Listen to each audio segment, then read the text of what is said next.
To gratefulness. Grateful.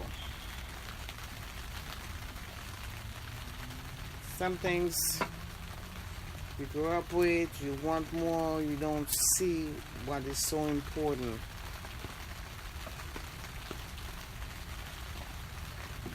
I'm grateful today. Sometimes we think about our life and we think that that's not the life we were supposed to have.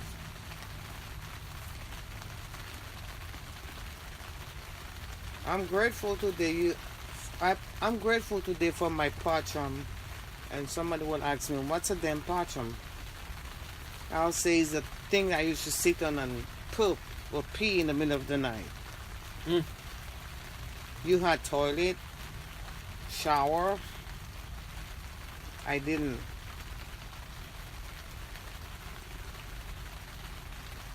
I'm grateful for where I was born. I wasn't at first. I hated it. But as years goes by, so grateful. Dude, I am so grateful because I appreciate half a penny. Because life gave me the most beautiful gift, survival. You guys take everything for granted. You have given the modern things that me didn't even think existed unless you had a lot of money. Trust me, we didn't. You beach with your parents. You had television, microwaves. I mean, you had indoor cooking. Didn't appreciate it. You beach with your parents for everything. Meanwhile, me on the other side of the world, most of the time my mom did the 3-stone or she had a pot, something in the house. And she made dinner. You had that mashed potato, Salisbury steak, green beans. My mom was lucky to have the back and the neck Of a chicken. of the chicken, that is.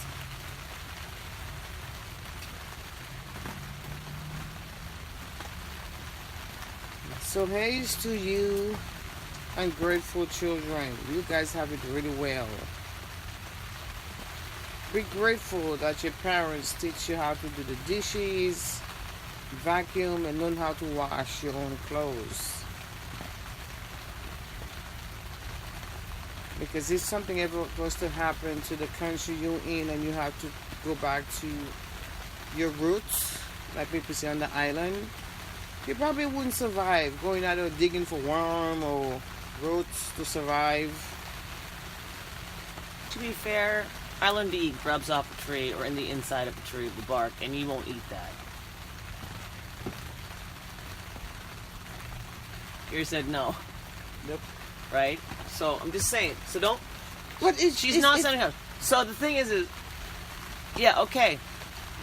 I did grow up with indoor plumbing.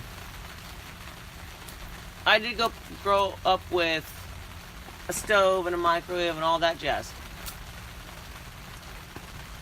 But do you think I was the one in the kitchen cooking? No. I was never taught how to cook. I was taught how to clean. No, but I wasn't. So, yeah, okay, I had a stove and an oven. They go together. Doesn't matter. If you ain't taught that shit, you don't know. Ain't nobody there to teach me, and by the time there was somebody with it was there, that woman was so nasty. The only time that she made me cook was in front of her friends, because she knew I couldn't cook, because nobody taught me, and she didn't teach me, to embarrass myself with a horrible meal. So I grew up with the indoor, I grew up with the amenities. But who was there to teach me? You have that at least. You have your mom at the root of you and all your brothers and sisters. You have at the root of you somebody that was there to teach you. Yeah, I know right from wrong. I knew right from wrong when I was a kid, but I'm sorry. If I'm so damn hungry, I'm going to steal a loaf of bread. I'm going to steal a loaf of bread. You can only survive off water for so long. But the thing about it is, you guys had all of that, and yet I still had more. Yeah, because you had a tribe. I did. I think by the time I was 8, the first time I baked a cake, it was in a pecan. And by the time I was done with it, it was me and my little gang friends, and everybody thought, I said, for some reason, everybody thought I was the one in charge, and I never thought I was. So we always say, okay, you're going to bring that. So we would look at me and say, go to your house, get some oil, butter, egg, flour, sugar, and we all get together. We go in the woods, and we said we're going to make a cake. So I seen my grandmother made it. It came out really good, but it was so greasy because it was too much butter and too much oil. But dude, when you have only 8-year-old, 9-year-old cooking, and we made a cake. I think that's beautiful. At least you were at that for 8 and 9. I blocked out half. There's a part of my. No, I can't say half. I'll say a part of it. There's a part of my. I don't remember 8 and 9. 9, I remember. I take it back. But there's a couple years there I blocked out because my body just said, no, we're going to shut her down. You came from something. And that's why I think it's so beautiful that we live across the street from each other, because something that I never had and something you grew up with, and when you came here, you didn't have anymore. Somehow our souls found each other in all this craziness. Because how amazing is that? I don't think it's a coincidence that you and I are best friends. Honey, and we're sitting here. My God and your universe they don't have coincidences. No. It's already written. Should have been, and it's done.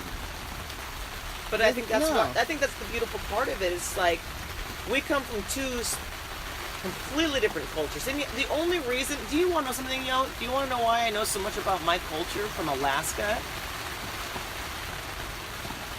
My grandma Jerry started teaching me. That's how you know about who you are? That's how it started. When I lived with my grandmother, she would not let me see both my parents. She thought they had damaged me so badly, so by the time I got thrown to her, I wasn't allowed to know my parents. She wouldn't. My mother, she did not like her until her deathbed. So my grandmother started teaching me about the Athabascan side of me. She's the one that read up on it. I really could care less. I'm like, I'm a mutt at this point. It doesn't matter where I come from. Nobody's going to look at me and say, wow, that's somebody. I was a kid, and I was bounced around. I didn't have a culture. When I got to know my mom again as an adult, she brought the culture back. But before then, between those years, I was the one that started reading up because my grandmother paid attention. She cared about it. I was a lost kid. At least I had my mom. I had my grandma. I had my mom. And I still had my as mom. crazy as it sounds, and people don't understand it, she was the most horrible person. The more I think about stuff, at least no matter what my mom did, how she did it, but I always...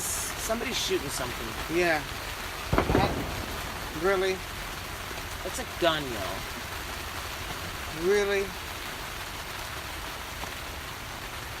That doesn't happen around here. Fireworks. You know, people? I guess this it's is the going back to reason why I don't like guns. And guns don't kill people. People kill people. Yeah. There's a person behind the gun. Give a person... I'll be the first one to say it honestly and hope my mom don't even hear this. I'll be the first one to say, party on, let's drink, and I get drunk and I'm like, out and on the chair. No lie. You never see me go out there and be stupid, fight, and none. Why is it that people go out drinking, smoking, and all of a sudden they decide they want to get in a fight? 40 years. Okay, I will be honest, going on 50. Ever go out there drunk and fight with anybody. I fought more when I was in kindergarten, junior high, high school because of my brother and my mom. Because you talk about my brother and my mom, you were done. People just don't think about stuff. You got somebody in October, it's raining, breezing, and somebody firing gunshot. If you can handle your liquor, yeah, get out. But go to bed. You know what though? They're not in our tent. Oh, thank God. Boom.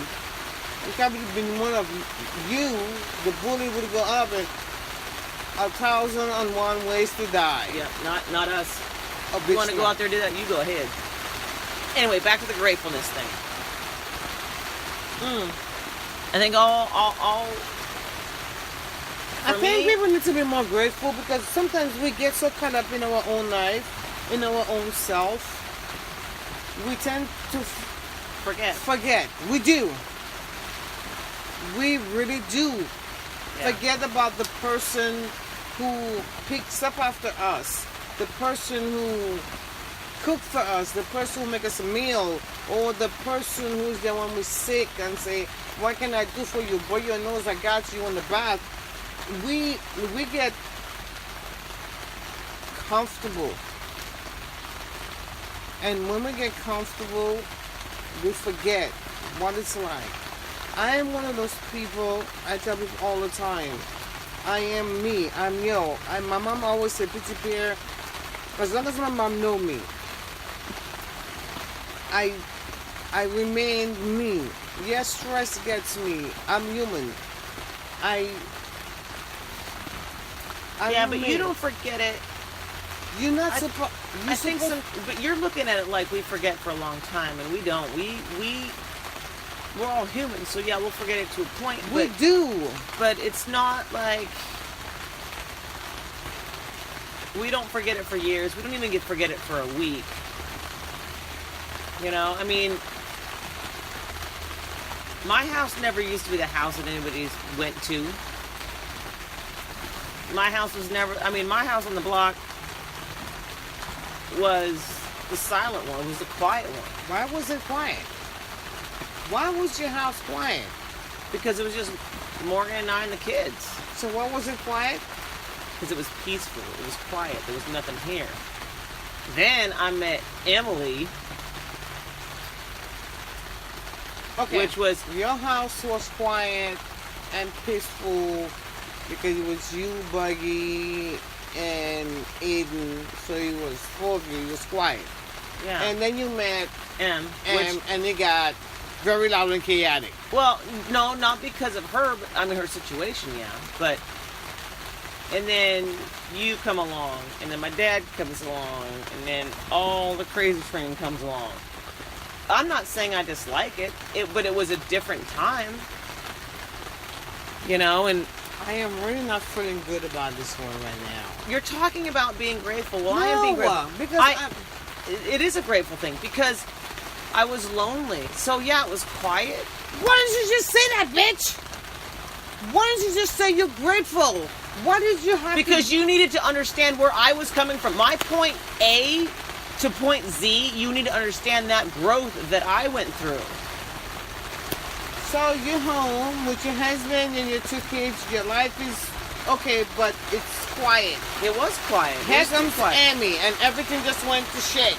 I didn't say it went to shit. That's not what I said, I know you didn't. So don't say it like that. Because you're going to end the podcast right now with like 30 seconds to go. Didn't say shit. Saying, I didn't never say shit.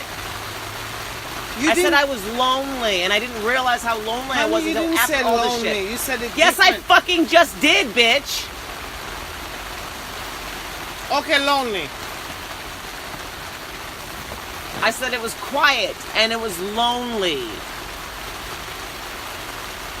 And then Emmy come around, and it was chaotic. It was chaotic. My world turned upside down. So?